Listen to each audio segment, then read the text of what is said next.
Kidlat News Updates. Ako po si Cesar Soriano para ihatid ang mga nangungunang balita sa buong kapuluan ngayon. Humarap sa mga kapwa miyembro ng Iglesia ni Cristo o INC si Senador Rodante Marcoleta sa ikalawang araw ng kilos protesta sa EDSA kagabi Hulyo 1. Sa kanyang mensahe, muling iginiit ng senador na handa siyang makulong at harapin ang mga kasong maaaring isampa laban sa kanya. Kaugnay ito ng pagtanggap niya ng 75 million pesos mula sa tatlong individual na umano'y nagbigay ng donasyon para sa kanyang kampanya sa pagkasenador. Ngunit hindi niya ito idineklara sa kanyang Statement of Contributions and Expenditures o SOSE. Kinuwestiyon ni Marcoleta ang aniyay panggigipit at pamumulitika ng ombudsman laban sa kanya, sa halip na tumulong umano sa pag-ungkat ng katiwalian sa pamahalaan.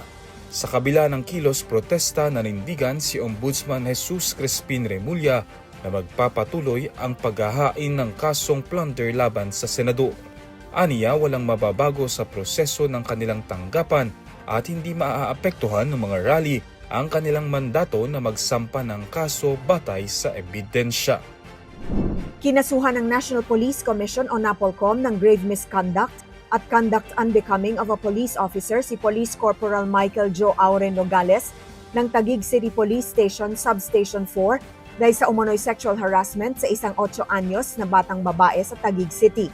Ayon sa salaysay ng ina ng bata na nakunan rin ng CCTV, sa press briefing ng NAPOLCOM noong June 30, nilapitan umano ng pulis ang bata, nagsalita ng hindi angkop at paulit-ulit na hinawakan ang mukha nito ng walang pahintulot dahilan upang makaramdam umano ng takot at pangamba ang biktima. Kasabay ng paghahain ng reklamo, inatasan din ng NAPOLCOM ang pagrerepaso ng recruitment at screening process ng Philippine National Police o PNP upang maiwasang makapasok sa serbisyo ang mga hindi karapat-dapat magsuot ng uniforme. Opisyal nang natuldukan ng matagal ng rido o alitan ng mga angkan ni Mutin Dimaukong at Dimala Dimaukong matapos silang lumagda sa isang peace settlement noong Hunyo 29 sa Municipal Hall ng Puwalas, Lanao del Sur. Dinaluhan ng seremonya ng mga opisyal ng Philippine National Police, Armed Forces of the Philippines, lokal na pamahalaan, community leaders at mga miyembro ng dalawang pamilya bilang pagsuporta sa pagkakasundo.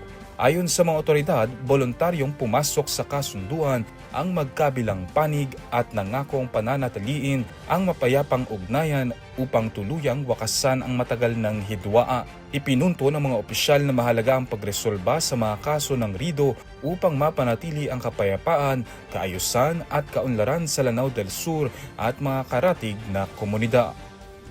Ako po si Cesar Soriano, kasama nyo sa bawat pagputo ng balita.